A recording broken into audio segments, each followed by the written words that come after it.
everyone. Today I will be talking about our universe and our solar system. So we live in the Milky Way galaxy, which is a galaxy from the space, from the universe. Since the universe is endless, according to the scientists, I will not only be talking about the solar system we have in our galaxy, I will also be talking about the black holes and different types of galaxies, and maybe a little bit of fun facts from the universe. So starting off with the galaxies, we know that we're living in the Milky Way galaxy, which is a spiral-shaped galaxy. According to the scientists, there's more than 100 billion galaxies in the universe, which must be true, because we don't know how big the universe can be. There's also a common fact known by humans that the amount of sand in the Earth is less than the amount of stars in the universe, which is literally true because we don't know how big the universe is. So there are different shapes of the galaxies, such as bare spiral, irregular spiral, peculiar, elliptical, and lenticular. They all have different kinds of shapes, and there are even more of these shapes. I don't quite remember right now, but there are more. So this is our galaxy, the Milky Way we're living in right now. It's such a beautiful galaxy, and it has a spiral shape as well. And we also have some neighbors, like Andromeda Galaxy, which is the closest one to us, and the Sombrero Galaxy. Sombrero Galaxy gets its name from the Mexican hat, which is a traditional cultural hat from Mexico. So now I will be talking about the planets from the solar system. The first one will be Mercury, which is the closest one to our sun. It's minus 173 degrees in the nighttime, which is ice cold.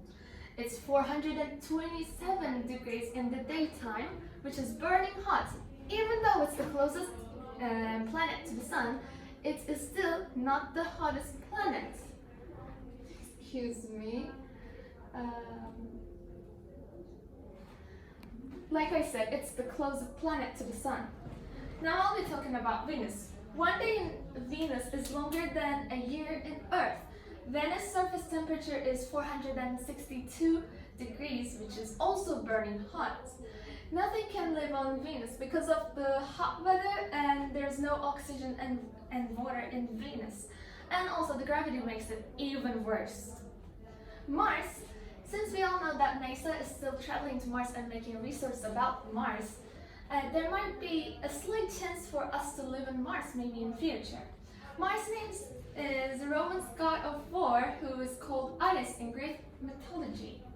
Each year is about 687 days in the world time, which makes you even younger in Mars. It has 4 seasons like Earth, but it's longer than 3 months. Like, imagine living somewhere in like 6 months long. Like, it would be such a torture. Jupiter. One day in Jupiter only lasts 9 hours and 55 minutes. And Jupiter's surface temperature is minus 108 degrees. Also, Jupiter radiates more heat than it receives from the sun, which is a fun fact. Saturn's surface temperature is minus 193 degrees. It is the biggest planet after Jupiter.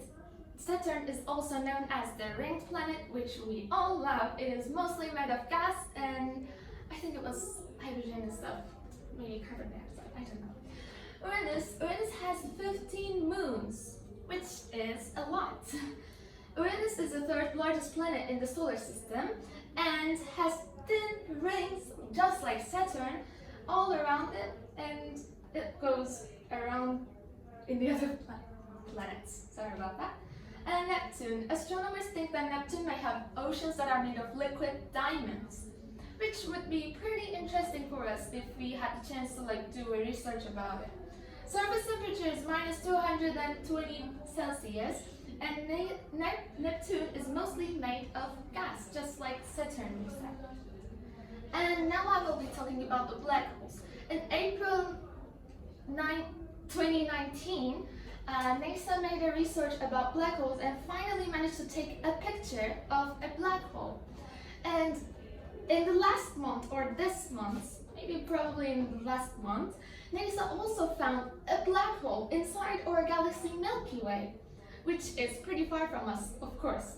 And NASA also found out the movement of the black hole and visualized it somehow and shared it through the space enthusiasts. And did you know that you could also find how moon looked when you were born? Well, you can look at this from, you can just do a search about it and find how moon was looking when you were born. For example, 1st of February, which is my birthday, moon was looking like this in 2006, and 2008 moon was looking like this, which we call bloody moon according to its color. And this is a picture of sky from 1st of February 2006 as well. There's actually a 5-day separate pictures, and it's actually showing the movement of Venus. This picture was taken by Tunç Tezel. This place is Bursa, Turkey, and Venus was captured 38 different nights during 2005 and 2006. The average spacing of the images was about 5 days. Now I will be talking about the tiny fun facts. Saturn is so light that if you put that inside a bathtub, it would float. But if you had a bathtub big enough to fit that. And fruits and vegetables harvested in the full moon are known to be delicious, more delicious and more better. They're known to be better as well. And there's a volcano on Mars, which is bigger than Arizona in our world. And the last one was, the first ever close-up picture of Uranus was taken by a spaceship called Koleji 2, and it went so close to Uranus and take thousands of pictures of it, and it's still traveling around the galaxy and taking pictures to us. Now, thank you so much for listening.